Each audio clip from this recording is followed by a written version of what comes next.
A lot of the staff at Grasshopper are a bit kind of funky in their head, I guess you could say. So you're David Beckham? Yes, yeah. I'm David Beckham, yeah. I don't really cook much, in fact, pretty much not at all. The only two things that I'm any good at cooking are Japanese-style hamburger steaks and pancakes. That's about it. Curry chow. Awesome, I love curry. Speaking of curry, apparently the current president is actually a humane. What does that mean? It's okay, I'll get it. Suda-san, welcome to London. Thank you for coming. How have you found your time in Britain so far? The first day or two we were here, it was raining, but London in the rain is just awesome, so it's been great so far. Oh, really? London rain is not awesome for me. I hate the rain. So we're here for Romeo Is, Deadman, which features Katsu Curry quite heavily in the game. Obviously, Katsu Curry is Japanese food, but how have you found British food so far? I've actually heard a rumor that Katsu Curry has been kind of like popular in the UK recently. Don't know if it's true or not, but I've also heard that it's slightly different from the traditional Katsu Curry that we usually have in Japan. If that is true, I'm hoping to try it for the first time today. I'm just going to chuck all of these in. あとはもうやっぱり Also, obviously, I love fish and chips. Well, we all love fish and chips. Every time I come here, I ask everyone, where's the best fish and chips place? So I'd like to ask you, what's your opinion? Where would you say is the best fish and chips place? So my family are from up north, in the north of England, and I think people up north all say that the fish and chips down here is terrible. And so you have to go up to Whitby and places like that to get the best fish and chips. So for me, I would say Whitby. Broken the hob. No worries. It really hates it when this touches the... Yeah, Katsu Curry is very popular in Britain now. When I was at uni, one of my friends used to cook Katsu Curry for us all the time, and I think since then it's now, you know, everyone eats it all the time. But I've never been to Japan, so I don't know what a proper Katsu Curry is like. There's actually a lot of places in Japan where you can eat Katsu Curry. For example, you can get it at like soba restaurants. You can get it at like katsu or like tonkatsu specialty restaurants, obviously. You can even get it at Western-based restaurants. But there's one place in particular, I think if you ever come to Japan, you should definitely try out. The full name is Kokuichiban, normally known as Kokuichi, but it's basically kind of like a curry fast food place. The Katsu Curry there is amazing. Everybody in Japan loves the Katsu Curry at Kokuichi. So if you ever happen to come to Japan, be sure to go to Kokuichi and try the Katsu Curry there. Yeah, definitely. It would be the first place I go. By the way, you've got a pretty awesome shirt there. Thank you. t-shirts, Yeah, yeah. It's the best. It's my favorite t-shirt. Wow, wow. I like your t-shirt as well. Yeah, thank you, yeah, thanks so much, yeah. The World Cup this year, yeah. Yeah, how do you think Japan are going to do? Japan's been doing pretty good. I think they really got a chance this year. If Japan ends up playing against England, we just might beat you guys. If England play anyone, I'm always assuming we're going to lose, so it wouldn't surprise me. I've actually heard a lot of people say that. And I want to ask people, hey, how do you think England's going to do? How do you think they can beat Japan? Everybody always says, oh, no, we're going to lose. Oh, we always lose. Why does everybody have so little confidence in the English football team? So when I was a kid, we had all of the best players like Rooney, Gerrard, Lampard, and we always thought every year, oh, this year we're going to win, and we always were so bad. So now every year I just think, if you don't get your hopes up, you can't be disappointed. Oh, ginger, yeah. Garlic and ginger. Oh, 素晴らしい, nice. Yeah. Thank you, it's my recipe. I like, yeah. I mean, one of the reasons Katsu Curry is in the game is because you can cook it as a mini game. And one thing that I've noticed while playing is that almost everything in the game, from like cooking the Katsu Curry, making items, making the bastards, upgrading your stats, everything has a mini game around it. So I was wondering why you've taken that approach where there's so much of it. A lot of the staff at Grasshopper are a bit kind of funky in their head, I guess you could say. Also, a lot of them seem to have this strange sort of motivation, thinking, okay, if I don't come up with something really weird or come up with something just kind of crazy or just kind of out of left field, then Suda's not gonna okay it. So I got to come up with something like just really weird and something that nobody else would think of. And one of them came up to me with the idea for, hey, let's have like Katsu Curry, and you could like actually make it, and then when you eat it, Romeo gets powered up. And I was like, yeah, okay, that's pretty much how it came to be. Well, another thing that I've noticed about the game is that as well as having all of these mini games, there's so many art styles. It feels like every 5 minutes, anytime you're doing something, the art style is completely different. So why did you take that approach where there's so much variety in it? You good? Press it. Oh, Do you know what? Why don't I put you on that one? that's a good And idea. then you can't... This is why you're the chef. No. We're not a huge studio. We're not like a big AAA studio. We're relatively small. Currently, we only have about 50 people on staff. To be honest, we can't spend a whole lot of money. And so luckily I've got a lot of experience in, and I feel I'm pretty good at making games that have, use different art styles, different visual styles. When it came time to decide, okay, how are we gonna make this game? How are we gonna be able to afford to make this game? I thought, okay, instead of doing, full on, all polygon, full 3D graphic, let's just like mix up a bunch of different art styles and do the stuff that, each individual member is good at and kind of mix that together. That's how we got this super cool looking, super awesome game, Romeo Is, Deadman. It's your first time self-publishing a game, is that right? And so, I was wondering how big a deal is that for Grasshopper? If I was going to force this into a sort of football and England-based example, I'd say that way back in the day, during the World Cup, there was a point at which David Beckham had to make a free kick. And if he didn't make that, they were going to lose. Just as the other guy kind of moved out of the way, he made the kick, got the goal, and Shellingham moved out of the way. Beckham made the kick. That's pretty much how big of a thing it is for us at Grasshopper. And again, this is me sort of forcing this into an England and football-based metaphor for the explanation. So you're David Beckham? Yes, yeah. I'm David Beckham, yeah.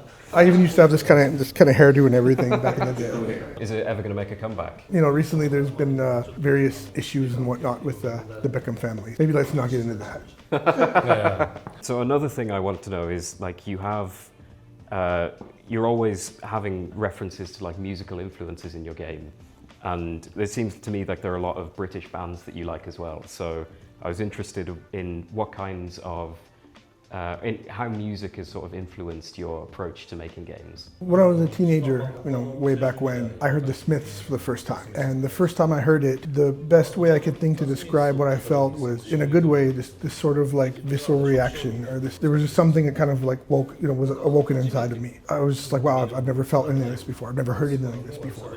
And I've been a huge fan of the Smiths ever since. Ever since I started making games up till now, even when I'm making a game and I get stuck somewhere, or I need some inspiration, I'm out of ideas or something. In our office right now, we have this room where there's a big Smiths poster. I'll go in there, kind of stare at that, get inspiration from that. When I make a game, I hope that the people who play our games can feel that same feeling that I had, that same kind of again, in a good way, visceral reaction to what they're playing. That's sort of my number one goal in making games, is having other people feel what I felt when I first heard the Smiths. I noticed that in one of the first bosses in the game is a reference to every day is like Sunday. Yeah. So immediately I was like a Morrissey. Do you have a favorite Smiths album, favorite Smiths song? I think my favorite would probably be Hand in Glove. My favorite album would be Queen is Dead. Yeah. Mine as well. Yeah. 이죠? Yeah.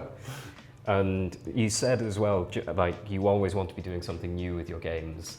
After making 3 No More Heroes games, you've made a completely new IP that has similarities to No More Heroes, but in so many other ways it's completely different. So I was wondering how you make something new, so that's sort of similar to something you've done before, but make it feel completely new. I hope this answers your question properly, but as you said, I always want to make something new. I always want to make new games. With each game we make, this is the case, but particularly with Romeo Is, Deadman, we've got the games that I and everyone at the studio have made up till now, and everything we've learned up to this point, all the techniques and skills and abilities that we've gained. We try to keep just building this big mountain of skills and abilities and techniques or whatever, and. We try to take advantage of that as much as possible with each game that we make. But this time, as you mentioned, we did the No More Heroes series before. I wanted to make something that, was a bit similar to that, but also clearly completely different. And with each game we make, again, this is always the case, but again, especially with Romeo, part of it is that I think back on the last game that we made and the games that we made before that, but particularly the last one, and I think, okay, I want to do something that sort of contrasts that somehow, or something that's just completely different. I want to take the things that we learn from our last game and take advantage of those and put those to good use, but at the same time, do something that goes against the grain when you compare it with our last game. So for example, in No More Heroes, we had Travis Touchdown. In Romeo's a Deadman, we have the new, completely brand new main character, Romeo Stargazer, who becomes Deadman. They're completely different people. And it's not just the characters, but also, the world building, the different aspects of gameplay, the scenarios and the storytelling and everything. Time I make a game, I just try to do something that's distinctly going to separate it from the previous games we've done, and especially the last game that we've done. On that note, like the way you make games and the way you write the story, once you have that idea of roughly the idea of like where you want to take the game, what's your process of developing it from there? Well, once I get the basic idea for what kind of game I want to make and, what kind of characters I want to use and stuff, once I get that down, I start from there, kind of building up from that point, obviously, with the rest of the staff. But for myself personally and for Grasshopper in general as a studio, we don't really develop games the same way that most studios do. Like, we don't have like this clear-cut blueprint of, this is how it starts, then these things happen, and this is how it ends, and this is exactly how everything's going to go. A lot of it, to be honest, really is kind of ad-libbed. A lot of it's kind of done on the fly. It's kind of almost like a freestyle jazz session in a way. Like, I'll have meetings with the members of the different departments, and we'll just kind of bounce ideas back and forth and say, hey, why don't we try this? This sounds like it might be cool. And we'll either pick up the idea and try it out, and it works, or it doesn't, and we just scrap it and go with something else. And then I'll have meetings with other people, and they'll say, hey, how about this? If something sounds like it'll be fun, if it sounds like it'll fit, we use it. If it doesn't, we see if we can make it work. If we can't, then we just go on to the next thing. Yeah, it's just kind of everyone adding their own ideas to the ideas that we already have and to what we already have made, adding their own flavor to it, so it all comes together into one complete piece in the end. It's a lot more sort of loose and on the fly than the way I'm pretty sure most other studios make their games. You put chopsticks, or it has to be wooden chopsticks, not just any chopsticks. Put a wooden chopstick in oil, and if it bubbles around the chopstick, then it's hot. Ooh, check me out. That's right, I've cooked before. Do you like to taste? はい。あ、いいの？本当に？おお、食べていいの？お。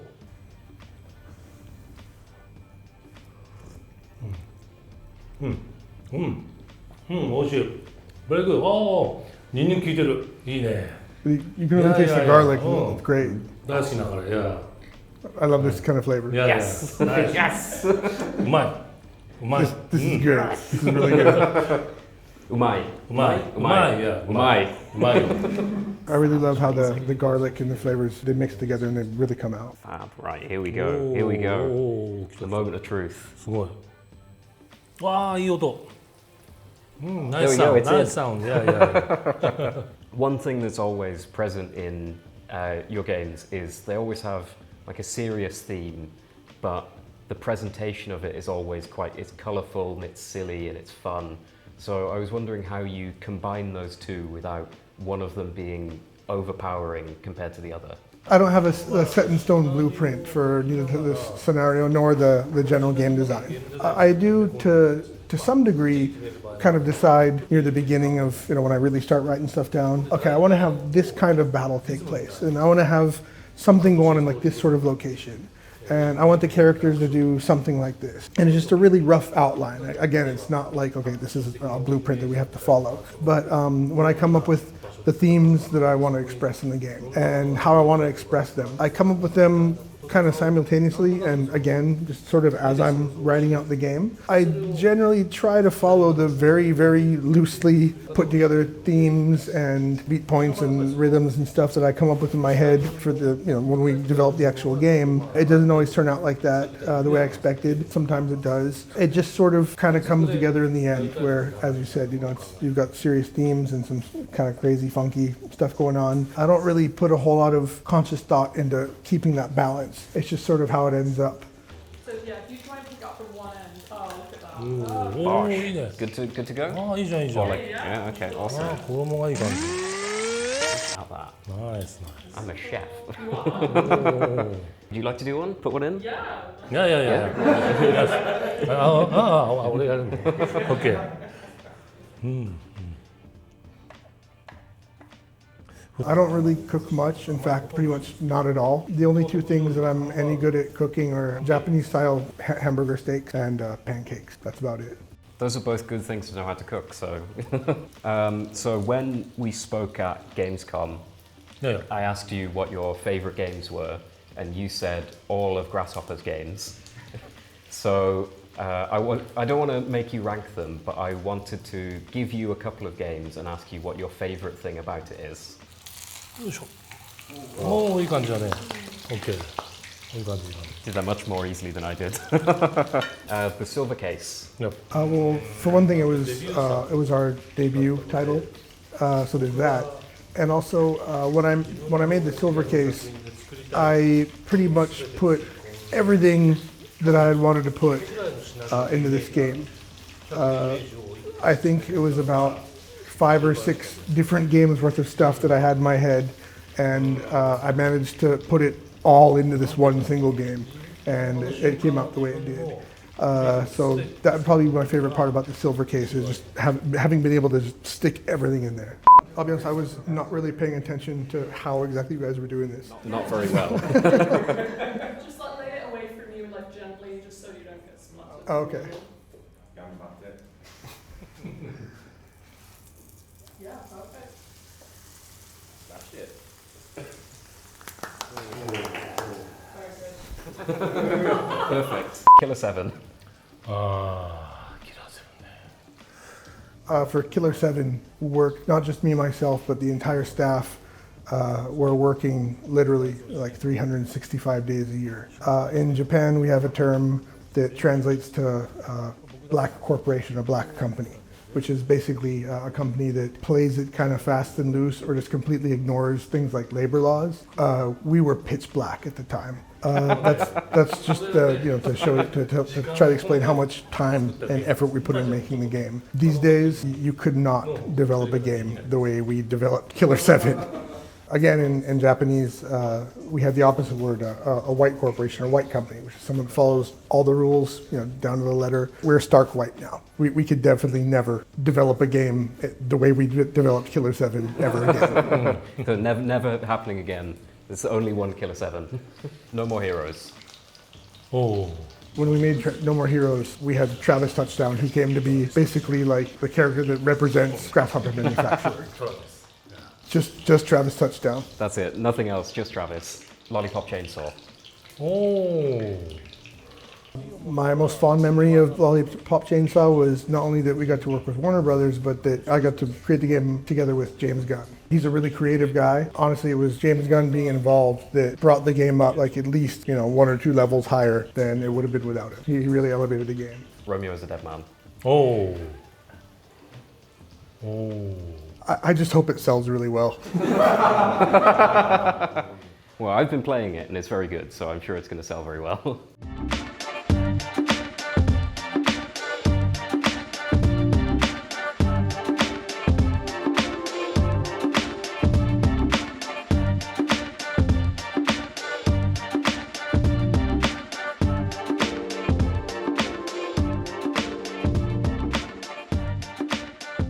We are here because in Romeo's Deadman you can cook Katsu Curry.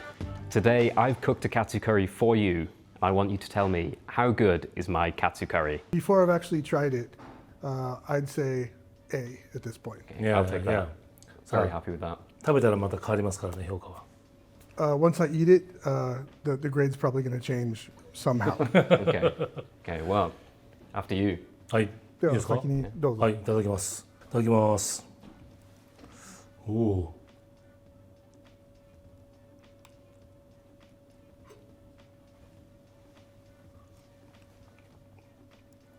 うん。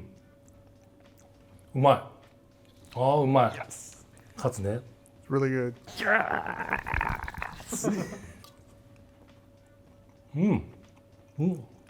香ばしい。ああ、美味しい。 Really flavorful. It's really good. これは S です。 Yes! No, no, no, no. トリプル S。 Yes!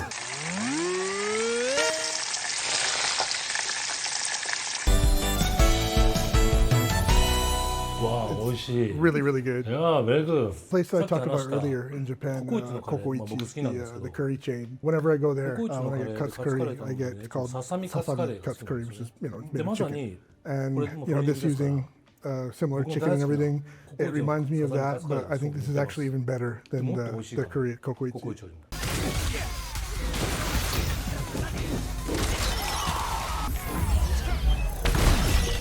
いや、めちゃめちゃカレー美味しかったです。そしてこのカツカレーが食べれる唯一のゲーム。 The curry was really, really good, and the only game in which you can eat curry like this is Romeo Is a Deadman, which is coming out on February 11th, which in Japan is a day considered to be extremely fortunate and lucky. And at the moment, it's only on digital platforms. We've got it on PlayStation, Steam, Xbox. Please make sure that, again, February 11th, everybody go out and buy Romeo Is a Deadman and start his adventure with him. Somebody bring me some lassi.